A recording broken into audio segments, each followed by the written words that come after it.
Ibig sabihin po no, kung ina-accept ka ba nila para pumasok po sa bayan ninyo. Peanut, wag kang magulo! Hi everyone, welcome back to my channel. But if it's your first time to come here on this channel, I encourage you to click the subscribe button down below. And of course, wag mo na rin kalimutan na i-click ang tiny bell button for you to be notified every time that I upload a video here on this channel. So today guys, i-discuss ko lang po sa inyo yung ways on how to go to Ilocos ngayong holiday season, ngayong may pandemic. So if you want to know how to get there, please keep on watching.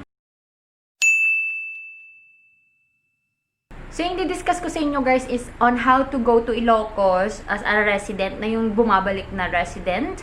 Ayan, ngayong holiday season, from December 7 up to January 10 na bagong EO nila or executive order nila. Particularly in Narvacan, which is where I usually stay. Ayan. So, pero mostly naman, pare-parehas lang naman ng mga LGUs natin sa Ilocos Sur. So, if you are not sure also on how to get there, I will leave the links in the description box down below kung paano yung mga ibang LGUs po ninyo. Ayan. So, first thing guys is yung responsibility mo as a traveler and of course yung responsibility ng family mo na dadatnan mo sa Ilocos. Nagsulat ako dito guys kasi ayoko na may mamiss ako kasi ang daming nagtatanong kasi sa akin mula nung pinost ko yung vlog na umuwi ako ng Ilocos. That was October pa guys, and yun lang yung first na punta ko sa Ilocos nung pandemic. And then yung pangalawa ko guys, doon na ako nagka-aberya. So sana kung napanood nyo yung first vlog ko, wag po kayo doon mag-base kasi may bago na silang update. And nung November, nung umuwi po ako, ayun, natenga ako sa border ng almost, ayan, 6 hours. 6 hours po ako natenga doon sa border dahil lang sa mga papers na kulang ako. So, don't be like me. Dapat pag-preparean nyo kasi parang nakaka-hassle talaga kapag mag-stay ka sa border na hindi ka palalagpasan pag hindi mo na-complete yung papers mo. Unang-una po dyan is your travel pass. Sa amin po dito sa Pangasinan, I don't know in other province, para makakuha po ng travel pass is we need to go to our barangay to get a certificate of residency, and then after that, pupunta kami sa RHU to get the medical certificate na kailangan din nila yung certificate of residency kasi ang alam ko, hindi ka bibigyan ng RHU kung hindi ka residente ng bayan nila. So, dapat talaga is yung origin of your travel, dun ka kukuha ng medical certificate. And then, yung medical certificate is dadalhin nyo po siya doon sa PNP. Dun po kayo makakakuha ng travel pass. And then, dun sa travel pass na yon isusulat kung ano yung pangalan ng driver, tapos yung car, kung anong car, like for example, Avanza yung car mo, susulat mo anong kulay, tapos ano yung plate number, kailangan nila yon. Tapos yung travel date mo, kasi dito sa amin, 3 days lang yung kanyang validity ng medical certificate. So, kung maglalapse ka na ng 3 days, papaulit na naman nila yung medical certificate mo. So, dapat, I suggest na within the day na kumuha ka ng medical certificate mo, dumiretso ka na rin dun sa PNP to get your travel pass. Ayan, yung COVID Shield Travel Pass. Upon entering po ng Ilocos, kailangan po nila ng antigen test. Kung complete ka na po doon sa medical certificate and then sa travel pass, kailangan mo rin ng antigen test na negative. So, bago ka pa pumunta, I suggest magpa-antigen test ka na. Kasi ang hirap naman na pagdating mo doon ka palang magpapa-antigen test. That is the rapid test na swab. Ayan. Kasi paano kung nag-positive ka doon sa border?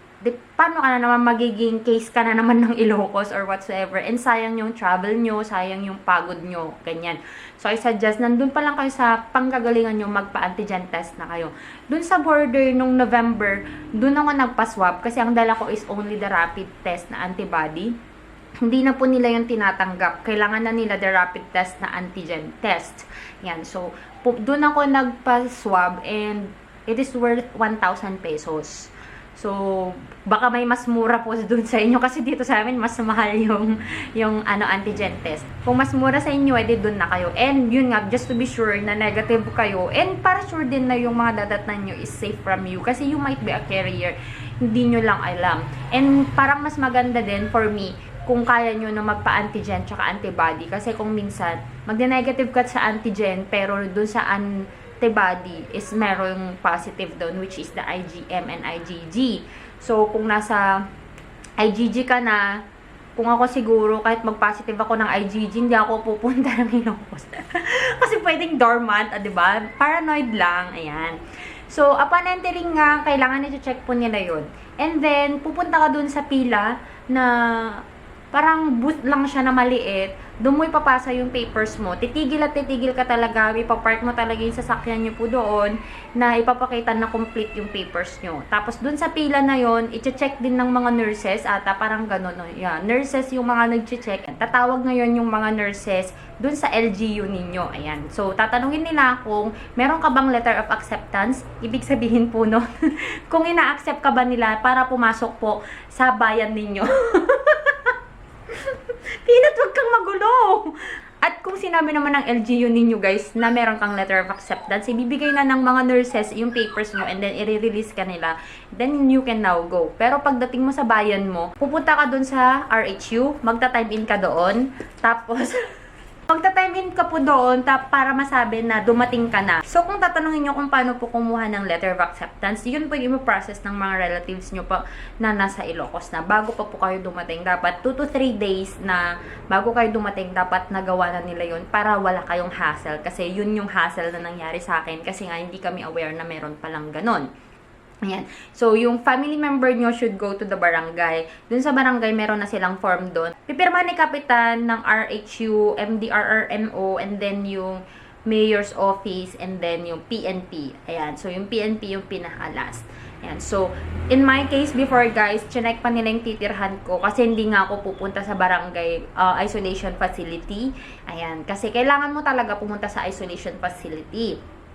So, dahil ako, ayoko nga pumunta doon, chinek nila yung titirhan ko kung meron ba akong sariling kwarto and sariling CR. Fortunately, dahil talaga naman, noon pa naman, kung nakikita na yung mga vlogs ko guys, iba talaga yung tinitirhan ko na bahay kapag pumupunta ako sa Ilocos. So, cleaner yun ng barangay health worker namin, tumawag sila sa RHU, and then sinabi nga na pwede yung titirhan ko, approved. And then, in-approve ng RHU, and then pumunta ulit sa MDRRMO, and then babalik ulit sa PNP na okay na, parang ganon.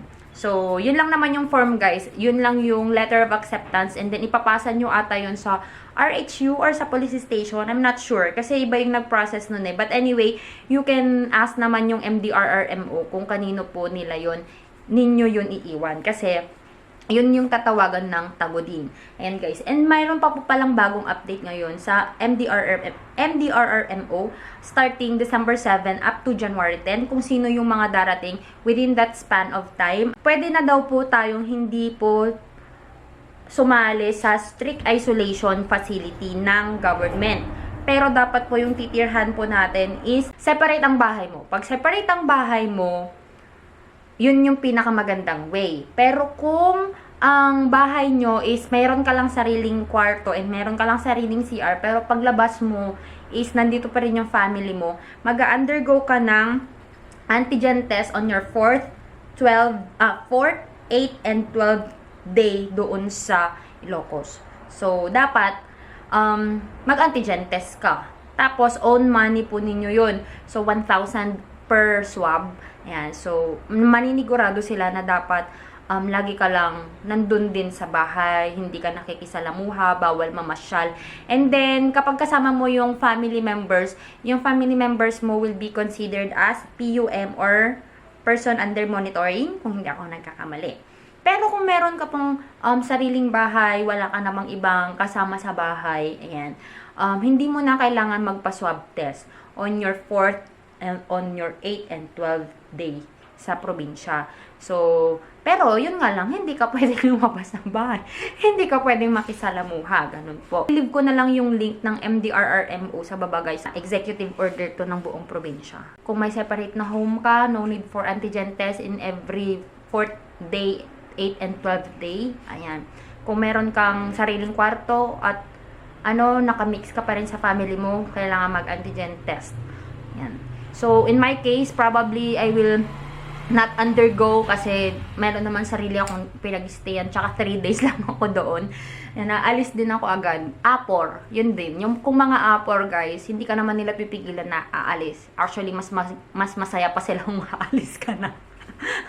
Pero pag aalis ka na, kailangan mo ring mag-time out doon sa RHU magpapaalam ka doon na sasabihin mo, aalis ka na ng town ninyo. Yun guys. So, I hope na makatulong tong video na to sa inyo. And I hope mas maging smooth lang yung travel. Lalo na ngayon guys, ang dami. And actually, meron pong nagsisirculate na balibalita na magla-lockdown daw sa 23 ang Ilocos or yung town lang namin. And tumawag ako, ngayon lang, kakatawag ko lang. Wala pa naman daw balitang ganun. So, parang balibalita pa lang. Bali-balita lang ng mga neighbors kasi si Lola ko tumawag na siya na baka hindi daw ako makauwi. Pero sabi ng MDRRMO, wala pa naman daw balita na ganun. Madami pa rin naman daw nagpo-process para sa mga uuwi. So, just be updated din sa mga bagong rules and regulations ng province kasi every time kasi na may mga case guys, mas lalo silang naghihigpit. So we should also be responsible na hindi po tayo yung carrier ng COVID-19 kasi kawawa naman yung dadatnan nating family members natin. Sila pa yung madadamay pa sila na magkakasakit or madadamay silang ma-isolate. So be a responsible traveler, be a responsible na citizen din. So, yun lamang guys. Thank you so much guys for watching. I hope you enjoyed watching this video and I hope you have a Merry Christmas and a Happy New Year. So, if you haven't followed me yet on my Instagram and on my Facebook, the name is Joy of Me and I'll talk to you guys on my next one. Bye!